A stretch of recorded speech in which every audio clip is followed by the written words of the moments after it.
थोडेसे ड्रायफ्रुट्स ह्याच्यामध्ये तूप गरम झाल्यानंतर परतून घ्यायचे आहेत. त्यामध्ये मी खसखस सुद्धा टाकणार आहे. गरम झालं खसखस टाकते 1 चमचा. ड्रायफ्रुट्स पण मस्त खमंग झालेत. हे बघा गोल्डन कलर आलाय काजूला. आता यामध्ये जाणार आहे गूळ. 4 कप नारळाच्या किसाचा सारण बनवते.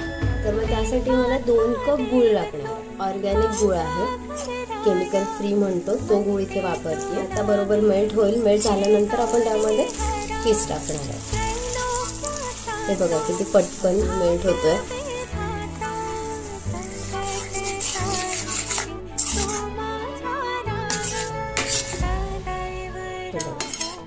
आता यामध्ये नारळाचा किस हा मी मोजून घेतलाय. 4 कप आहे.